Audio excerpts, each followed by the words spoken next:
Hello everyone. So I'm going to make a video here to talk about some of the questions that I get in my other videos, and I've compiled them all together in order to give kind of a response to some of these questions to everyone. And I know that these questions are quite common because I've got them more than once.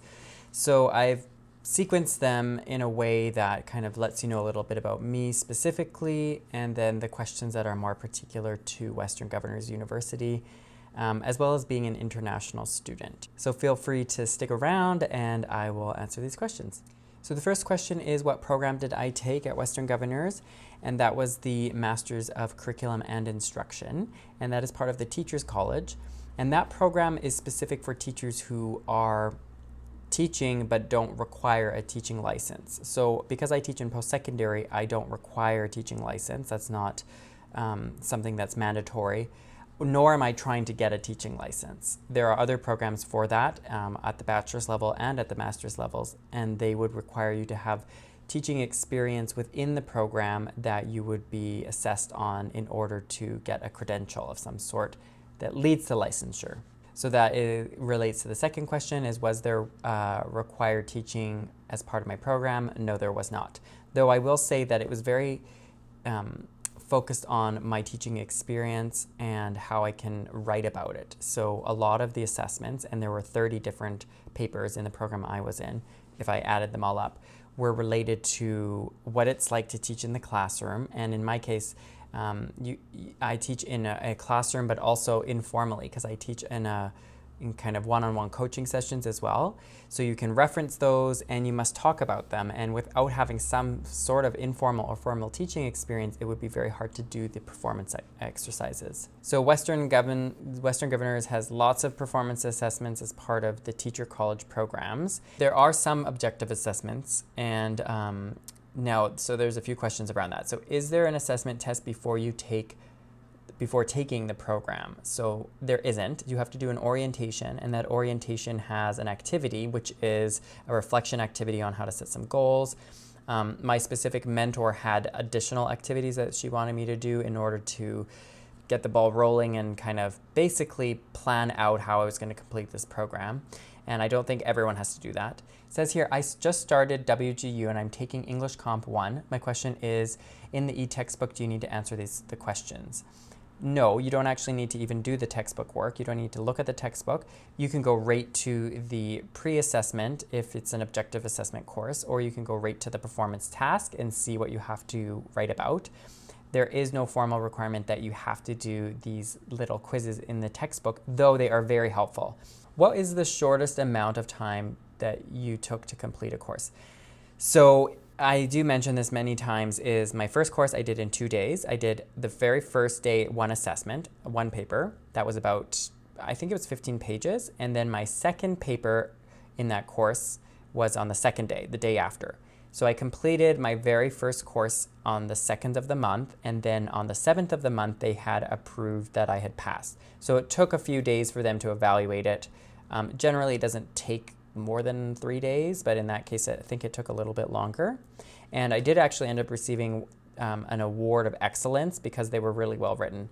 What I discovered is I went a little bit too detailed in my papers. I wrote about like extra examples, and I found a lot of research literature to back up my claims, and I didn't necessarily need all of that.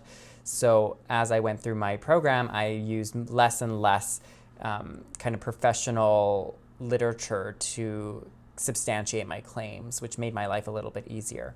But it took 2 days, and I think it's very doable to do a course in a day if you have a few performance assessments. If you have 3 performance assessments or 4 or more, I don't think it's as easy to do it all in one day, because it takes me about a half a day to a full day to do a performance assessment. If it takes me half a day, it drains a lot of my energy as well, because there's a lot of concentration involved. So I would say at best I could do it in a couple days. Now, if you're doing an objective assessment, that's a totally different thing. It's very possible if you have a lot of background in that area, you could write the pre-assessment, schedule your objective assessment a couple hours later and do it and get it done.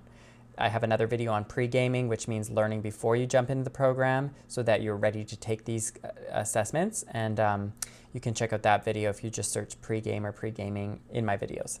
How do you know which courses are proctored? So all objective assessments are proctored, and I would suggest actually having everything ready to go before you jump into the proctored exam. So have your camera angle correct. So they need to see you, they need to see you looking at the screen, they need to see your hands. So you need to have kind of an external camera, and you need to have everything off your desk. You have to have things in your room that are not going to be kind of like cheating, because like maybe you wrote something on the wall or had like a whiteboard up, and they're going to look around your room, so you have to show your camera. Now you can do basically like a pre-setup kind of thing where you practice and they give you some really short exercise, like a kind of a test, and really gets you comfortable with talking and interacting with a proctor. They're very cut and dry. They're going to basically ask you questions. They're going to actually ask you to share your screen, and they're going to disable some functions on your browser so that you can't be like reading and searching things while you're doing your test. They can look at you, so they're going to be watching you while you're doing your exam. And I don't find it too awkward, or at least I never did, because they're there, but I don't know how much they're actually there. There was a time I had a question in my exam, and I said, hello, I have a question, and they didn't respond, so I was kind of like, are they actually paying attention? I waved a few times, and then they noticed. And I had to get a calculator, and they showed me how to find it on the portal, because there's one built in. But yeah, every exam, from my understand, is proctored. In total, how long did the graduation process take from the time that you finished your last class? So I submitted my assignments, my final assignment, which was a presentation for my capstone, on December 14th. Then I waited and got set up a call with my program mentor, who sent me some links to submit some documents for graduation. And there was Christmas, so the university was closed. I got the final say January 6th, so it took a few weeks. I did need to reach out to somebody because they put a hold on my account for graduation, because they said I needed to pay another term of tuition, which didn't make sense because I didn't need to pay another term because I finished. So there was some sort of like miscommunication. So I did reach out to financial services, and they said, oh, right, you don't have to pay tuition because you're done.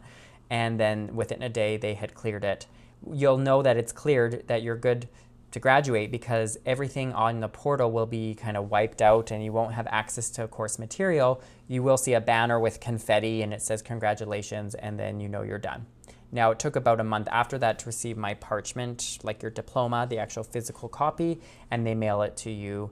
But you do have to request that, and that's part of the link that your mentor will send you after you submit your final assignment. So there's a video I made called Are Performance Assessments Hard?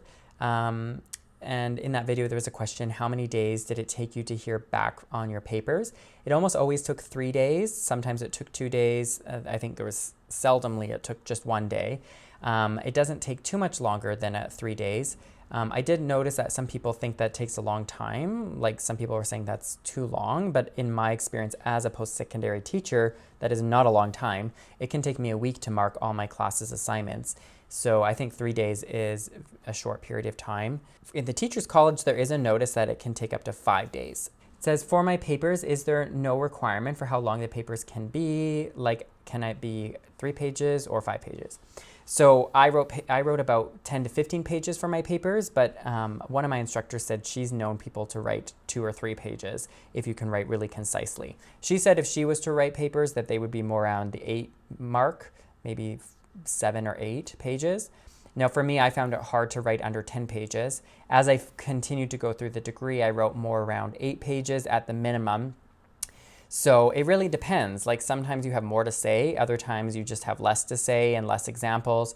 For me, when I was really into a topic, I would just allow myself to keep writing, giving examples, talking about the specific theories and strategies in detail, and I felt like I had more to write about. But there is no formal requirement of how many pages you need for a performance assessment. So I made a video on a 1-month update, and in that video, there was a question on how many hours per week did I study?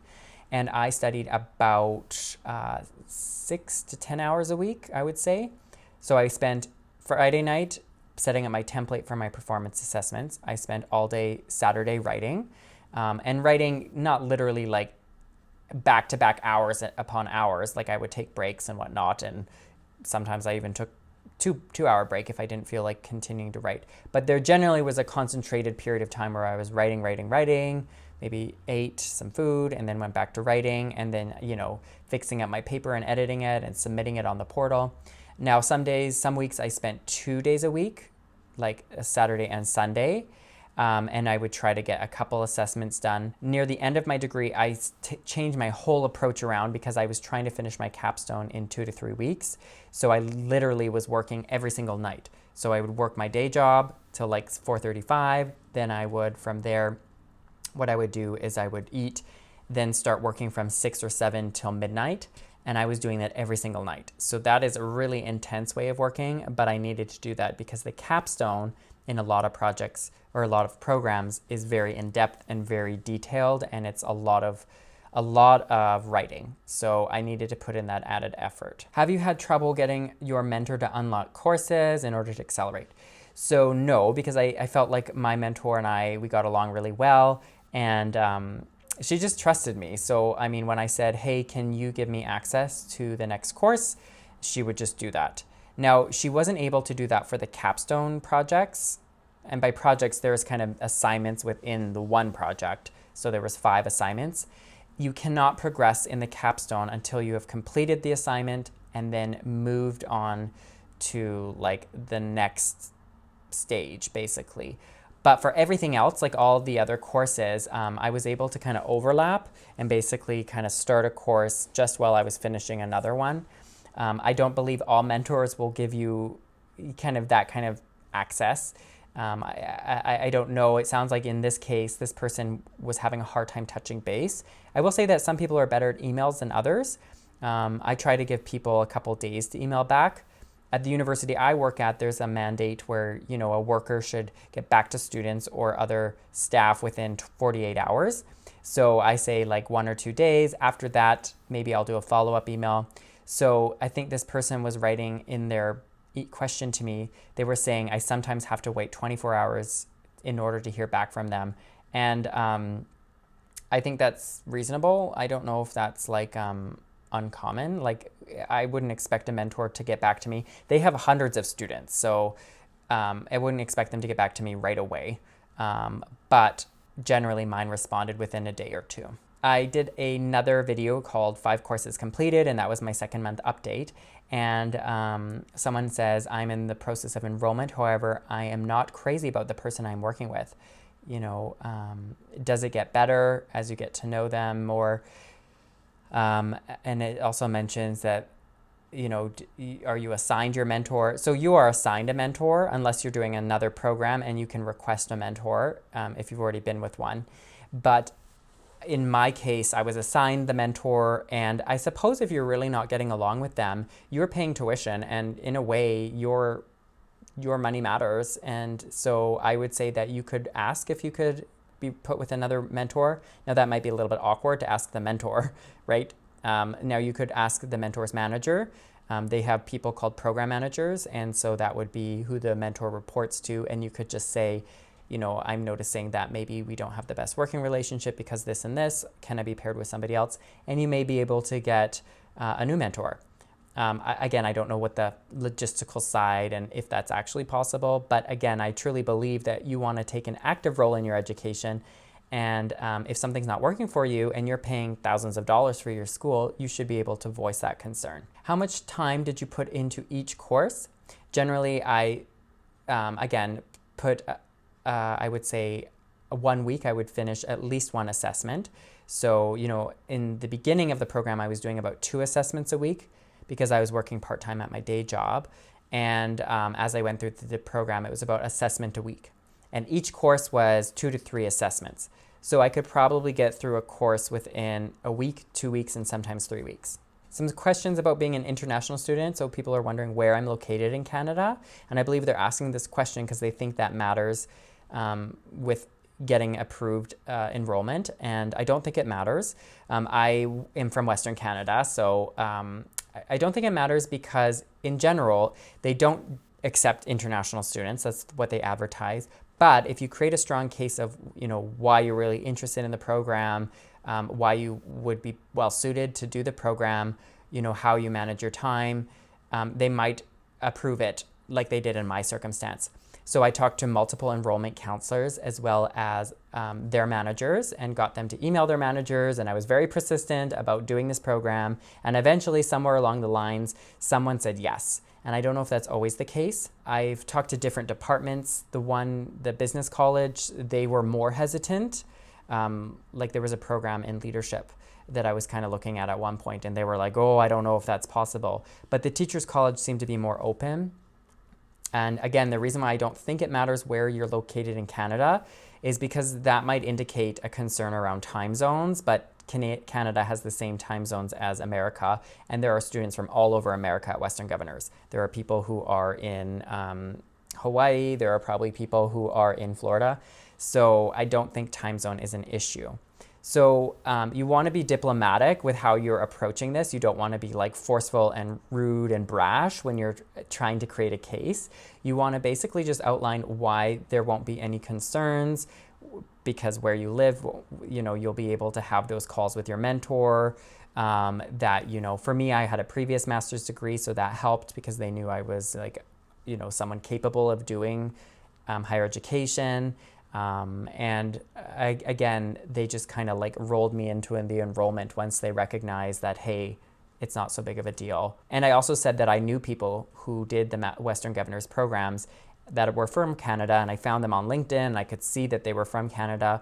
And so I said, you know, you've approved other people. Are you able to approve me? And at one point they said yes. So is your master's accepted from Western Governors in Canada? And it really depends on your province. So each province has a different way of assessing credentials.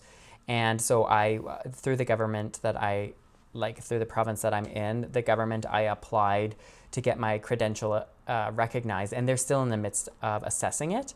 And you pay a fee, and in the end, they will say basically, yes, it's a legitimate degree. I guess you could argue that, you know, it's regionally accepted within America. It's probably going to be accepted in Canada. Okay, so that's the questions that I have to share now, and the ones that I'm going to respond to. I don't know when the next time I'll make a video, unless there's questions that you want answered. Put them below, and that will give me, you know, a motivation to make another video in the near future, as well as something to talk about. Because at this point, you know, I've outlined quite a bit about my experience on Western Governors.